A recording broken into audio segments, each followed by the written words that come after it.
الحمد لله نحمده ونستعينه ونستغفره ونؤمن به ونتوكل عليه ونعوذ بالله من شرور أنفسنا ومن سيئات أعمالنا من يهده الله فلا مضل له ومن يضلله فلا هادي له ونشهد أن لا إله إلا الله وحده لا شريك له ونشهد أن سيدنا وسندنا وشفيعنا وحبيبنا ومولانا محمد وبارك وسلم. أما بعد قال الله تبارك وتعالى في كلامه المجيد والفرقان الحميد: أعوذ بالله من الشيطان الرجيم. بسم الله الرحمن الرحيم. طه ما أنزلنا عليك القرآن لتشقى إلا تذكرة لمن يخشى تنزيلا ممن خلق الأرض والسماوات العلى الرحمن على العرش استوى له ما في السماوات وما في الأرض وما بينهما وما تحت الثرى. صدق الله مولانا العظيم وصدق رسوله النبي الكريم ونحن على ذلك لمن الشاهدين والشاكرين والحمد لله رب العالمین. محترم حاضرین جمعہ، عزیزان گرامی اور دور و دراز سے تشریف لائے ہوئے ہمارے دینی اور ایمانی بھائیوں، بزرگوں اور ساتھیوں، ہمارا اور آپ کا جو سلسلہ چل رہا تھا حضرت عمر بن خطاب رضی اللہ عنہ کا قبول اسلام، یہاں تک بات آئی تھی. بات کو آگے بڑھائیں. جب حضرت عمر رضی اللہ عنہ کی بات آئی ہے تو ہم حضرت عمر رضی اللہ عنہ کے تعلق سے کچھ باتیں اور سن لیں. حضرت عمر رضی اللہ عنہ کی زندگی کے تعلق سے بے شمار واقعات ہیں، اس لیے کہ آدھی دنیا پر حکومت کرنے والا بادشاہ، لیکن زندگی گزارنے کا عجیب طریقہ ہے. جس طرح ایک غریب انسان زندگی گزارتا ہے، ایک آدھی دنیا کا بادشاہ اس طریقے سے زندگی گزار رہا ہے. حضرت عمر بن خطاب رضی اللہ عنہ کے قبول اسلام کے تعلق سے بات چل رہی تھی. حضرت عمر رضی اللہ عنہ کے تعلق سے دو واقعات ہم اور آپ سنیں. فتح بیت المقدس کا واقعہ ہے. حضرت عبیدہ بن جراح رضی اللہ عنہ، ان کی قیادت میں مسلمانوں کی فوج نے بیت المقدس کا محاصرہ کر لیا. کئی دنوں تک یہ محاصرہ چلتا رہا. حضرت عمر بن خطاب رضی اللہ عنہ کی خلافت کا زمانہ چل رہا ہے، لیکن وہ فتح نہیں ہو رہا ہے. کچھ علماء اندر سے آئے اور کہا کہ اے ابو عبیدہ، تم سالوں یہاں اپنی فوج کو لے کر رہو گے، پھر بھی تم اسے فتح نہیں کر پاؤ گے. ہمارے پاس اتنا رسد اور خوراک ہے اور اتنا اناج اور غلہ ہمارے پاس موجود ہے کہ سالوں اگر تم محاصرہ کر لو پھر بھی تم سے یہ فتح ہونے والا نہیں ہے. اگر تمہیں فتح کرنا ہے تو اس کے لیے ایک ہی شکل ہے. ہم نے ایک بادشاہ کا واقعہ ہم نے سنا ہے اپنی کتابوں کے اندر، جس بادشاہ کے تعلق سے ہماری کتابوں میں اس طرح کی علامتیں اور نشانیاں لکھی گئی ہیں، بیان کی گئی ہے. وہ علامتیں اور وہ نشانیاں بھی ان عالموں نے بیان کیا. اگر وہ بادشاہ ہمارے پاس آتا ہے تو ہم اسے بیت المقدس کی چابی سپرد کر دیں گے. حضرت عبیدہ بن جراح رضی اللہ عنہ نے سوچا کہ آخر وہ بادشاہ کون ہو سکتا ہے. حضرت عمر رضی اللہ عنہ پر جا کر ان کا ذہن ٹکتا ہے کہ اس وقت تو مسلمانوں کے امیر حضرت عمر بن خطاب رضی اللہ عنہ ہے. حضرت عبیدہ بن جراح رضی اللہ عنہ نے خط لکھا، حضرت عمر کے نام خط لکھا کہ اے امیر المؤمنین، آپ یہاں آ جائیے. اگر آپ یہاں آ جاتے ہیں تو آپ کے آنے کی وجہ سے بیت المقدس فتح ہو جائے گا. حضرت عمر بن خطاب رضی اللہ عنہ اپنے غلام اسلم کو لے کر چلتے ہیں. 700 میل دور ہے مدینہ سے. فلسطین جو ہے بیت المقدس 700 میل، 1.5 کلومیٹر کا 1 میل ہوتا ہے. میل لمبا ہوتا ہے، کلومیٹر چھوٹا ہوتا ہے. اب آپ اندازہ لگائیے کہ اتنا دور ایک اونٹنی ہے. صحابہ نے حضرت عمر بن خطاب رضی اللہ عنہ سے کہا کہ آپ 2 اونٹنی لے لیجئے، 2 سواری لے لیجئے. حضرت عمر نے منع کیا. چنانچہ ایک سواری لے کر حضرت عمر وہاں سے چلتے ہیں، ساتھ میں آپ کا غلام اسلم بھی ہے۔ باری متعین ہوتی ہے، 1 میل تم بیٹھنا، 1 میل میں بیٹھوں گا، اس طرح سے باری متعین کی گئی۔ چنانچہ کبھی اسلم جو آپ کا غلام ہے وہ بیٹھتا اور حضرت عمر بن خطاب رضی اللہ عنہ اونٹ کی نکیل پکڑ کے آگے بڑھتے۔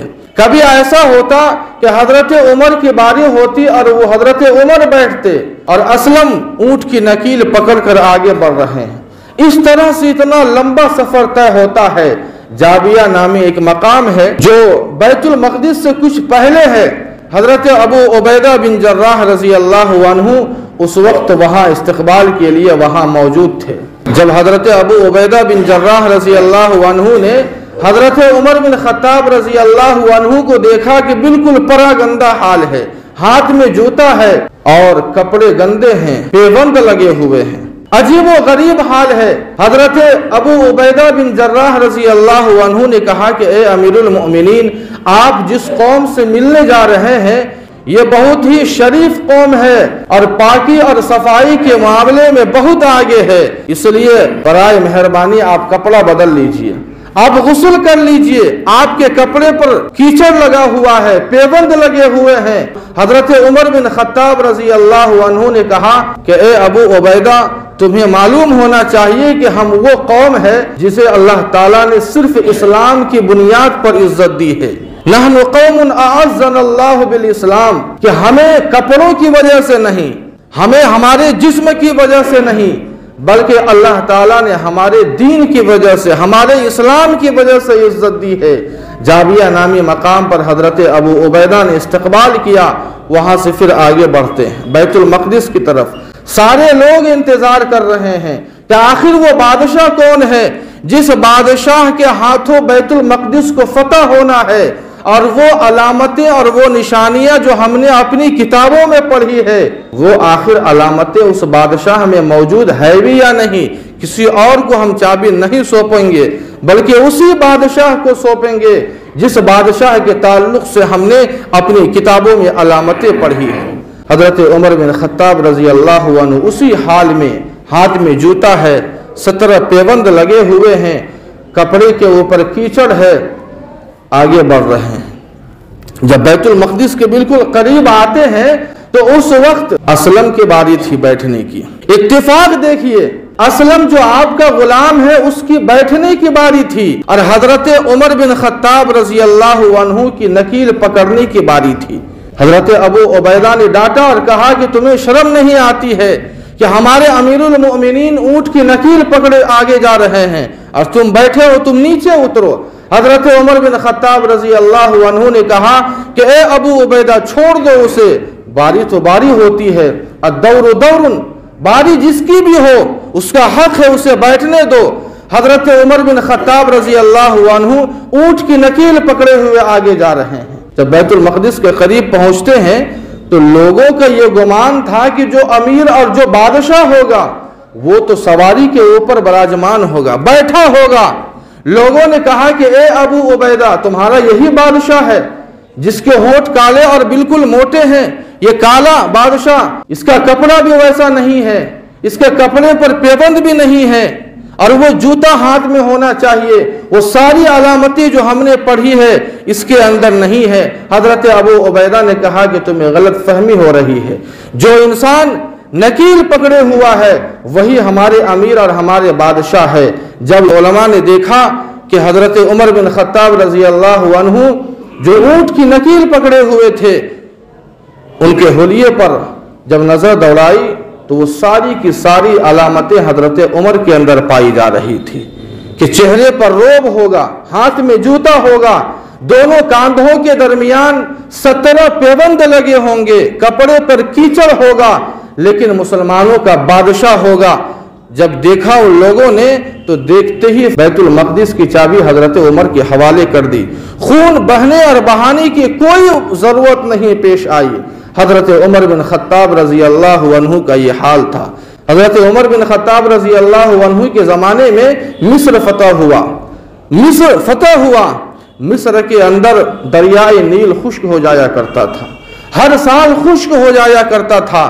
جب لوگوں کو پانی کی ضرورت ہوتی تو ایک نوجوان بچی کو سنوارتے، زیورات پہناتے اور اسے اس دریائے نیل کے اندر ڈبو دیتے، غرق کر دیتے۔ اس کے بعد وہاں شیطانی کچھ تصرف تھا جس کے ذریعے سے پانی اوپر کو آتا اور پھر لوگ اس سے فائدہ اٹھاتے۔ حضرت عمرو بن عاص رضی اللہ عنہ جو گورنر ہے، لوگوں نے کہا کہ اے عمرو بن عاص، ہمارا یہی پرمپرا ہے، یہی رواج ہے، پانی نہیں ہے، خشکی کا عالم ہے، اس لیے اب تک جو ہوا آ رہا تھا، جو چلا آ رہا تھا، وہ یہی تھا کہ ہر سال ہم لوگ ایک جوان بچی کو سنوارتے اور اس کے بعد اسے زندہ اس پانی کے اندر، اس دریائے نیل کے اندر ڈبو دیتے، پانی اوپر کو آ جاتا۔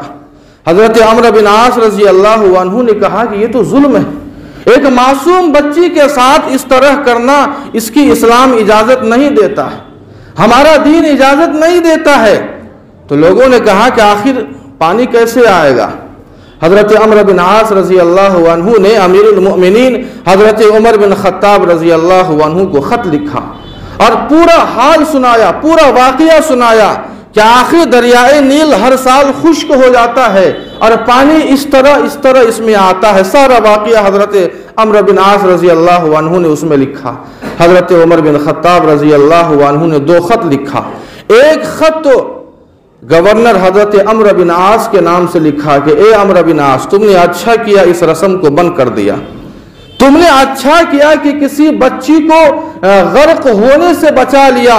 اور دوسرا خط لکھا دریائے نیل کے نام۔ اب تک انسانوں کے نام خط لکھا کرتے تھے، لیکن تاریخ نے یہ بھی دیکھا ہے کہ انسان نے دریا کے نام سے، سمندر کے نام سے خط لکھا ہے۔